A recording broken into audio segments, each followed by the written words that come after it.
despite the government shutdown, Attorney General Pam Bondi was up on Capitol Hill Tuesday to testify before the Senate Judiciary Committee. And it was just as contentious as it was expected to be. This marked Bondi's first appearance before a congressional oversight hearing. She received questions on everything from Trump's deployment of troops to U.S. cities, to the Epstein files, to the previous administration's acquisition of phone records belonging to 9 Republican members of Congress during the January 6th investigation. And her strategy throughout all of it seemed to be punch back early and often. Senator Blumenthal, I cannot believe that you would accuse me of impropriety. How dare you? I'm a career prosecutor. Don't you ever challenge my integrity. Senator Whitehouse, you sit here and make salacious remarks, once again trying to slander President Trump left and right. I don't know the answer, Senator. Yet you do know the answer to that. Don't call me a liar. I didn't call you a liar. You just said I know the answer. I said I don't know the answer. Bondi made so many personal attacks on senators that Vermont Senator Peter Welch began his time by cracking a joke about it. Of course, top of mind for Democrats was the deployment of troops to American cities like Chicago and Portland, something the ranking member of the committee, Illinois Senator Dick Durbin, focused on during his time. They are going to transfer Texas National Guard units to the state of Illinois. What's the rationale for that? Yeah, Chairman, as you shut down the government, you voted to shut down the government, and you're sitting here, our law enforcement officers aren't being paid. They're out there working to protect you. I wish you loved Chicago as much as you hate President Trump. And currently, the National Guard are on the way to Chicago. If you're not going to protect your citizens, President Trump will. The National Guard is on the way right now as we speak. Oh, by the way, so is Director Patel and Deputy Attorney General Todd Blanche. You're sitting here grilling me, and they're on their way to Chicago to keep your state safe. Madam Attorney General, it's my job to grill you. Sparks also flew when senators repeatedly asked Bondi about the investigation into Tom Homan, allegedly taking a $50,000 bribe. Here's her response to Senator Adam Schiff. Did he take the money? Senator Schiff, I answered that question multiple times. And frankly, Well, I don't think, with respect, I don't think you did. But in case I just didn't hear you, what is the answer? Did he take the money? Senator Schiff, that happened prior to my confirmation as Attorney General. Do you know? I said that. Senator Schiff, if you worked for me, you would have been fired because you were censured by Congress for lying with your egregious... You can stipulate to all your personal attacks on the Democratic members of the committee. Personal attacks? You've been attacking my FBI director. You've been attacking my office. You've been attacking... But we're interested in... Borders are. As for Republicans, many were deeply concerned about former Special Prosecutor Jack Smith's investigation into Republican lawmakers as part of his January 6th investigation. Senators Hawley and Blackburn, who were both on the Arctic Frost list, had questions for Bondi about the investigation. I've heard them say that Joe Biden never targeted his political enemies. Joe Biden never directed his attorney general to target his political opponents. That's interesting.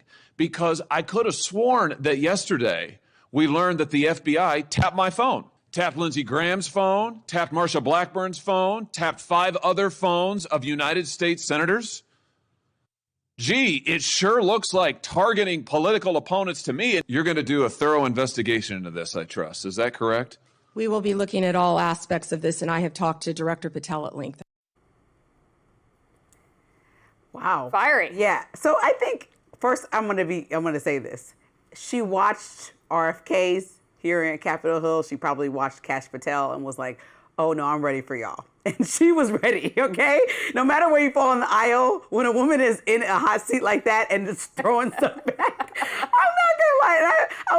I definitely, we can go through the details, but just seeing her that fiery, it kind of made my heart smile. But honestly, I think that the tactic of it all, like even though she had the remarks and was pushing back, the deflect. There were real conversations being had, right, about the National Guard being in places where Democrats didn't think they should be, about Epstein, about so much. And she just I'm fine with the personal attacks, right? You're defending yourself against what you felt like was an ambush, but answer some of the questions, right? Like, get into it. I don't think that the American public, like, they won anything from that. And a lot of times with these things, they don't, right? They end up the losers in this because people want a soundbite for their Instagram. A lot of these senators and stuff, they want to clip something to say, I did this point. Well, she got more to clip than everyone else. And so here we are. And I don't think that anybody got any real answers. And the point of these hearings is to get questions answered. And so that's the frustrating part of this whole thing to me. But also the fact that, you know, she didn't provide the answers that she was there to give.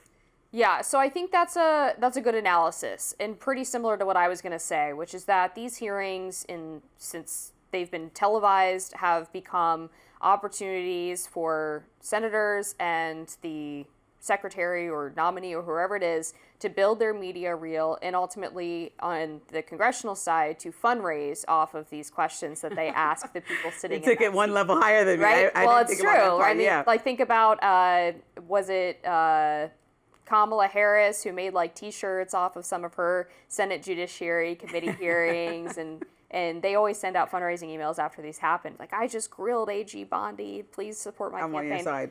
So I think what the Trump administration has done with these hearings is basically to treat them as the media spectacle that they are and use their TV experience to out-media the members of Congress.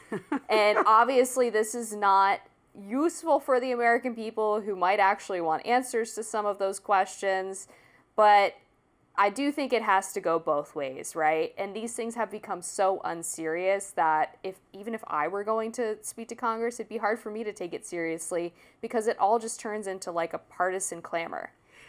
Some part of me feels like Pam Bondi's job is to assure the American public that the Justice Department will operate as apolitical as possible and distance itself from the personal wishes of President Trump. And I think a lot of that could have been cleared up. She had the opportunity to do that because, you know, a lot of the questions surrounding bureaucracy and the way that our government is run falls on the shoulders of the Justice Department to kind of give the answers that the American public is looking for. And she could have taken the time, even though it does become a spectacle, and she knew what she was walking into, to clarify or create firm stances that people did have walk away or take away, especially in these moments where the country is looking at moves that she pointed out, the National Guard going into cities, or what's happening like literally day of when Trump mentioned, or he was asked about pardoning Ghislaine Maxwell and gave his very, like you pointed out, always vague answer. I'll look into it. These things could have been cleared up by her team, especially as her being the voice of the Epstein files in the beginning with Kash Patel, very vocal about all the binders and everything that they had to show. She has the authority now to speak on some of these things. And I think she missed an opportunity to either clarify, put it to bed, or whatever the messaging was, but make sure that American public understood it. I've certainly had my criticisms of AG Bondi's tenure, specifically about the way that the Epstein files release or lack of release, whatever you want to call it, was handled. I do want to get into what Senator Hawley was asking her about in terms of Operation Arctic Frost and this revelation that Biden's DOJ was in fact spying on multiple members of Congress as part of their January 6th investigation. And this obviously would not be the only incidents of politicization of the Justice Department during the previous administration. There were obviously tons of attempts at putting Trump in jail, including raiding his residence down in Mar-a-Lago. And we also learned more recently about the way Crossfire Hurricane was handled in terms of the politicization of false evidence and leaks to the media, which now James Comey has been indicted for.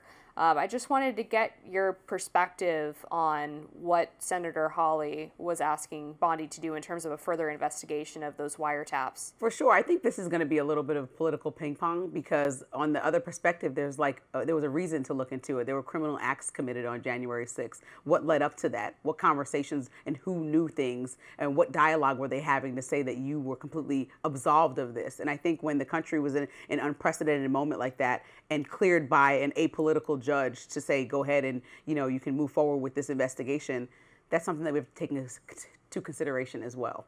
All right, we'll continue to talk about it, of course. The NFL's decision to have Bad Bunny perform at the halftime of the Super Bowl has drawn so much backlash from Republicans. Now, even President Trump will have more after the break.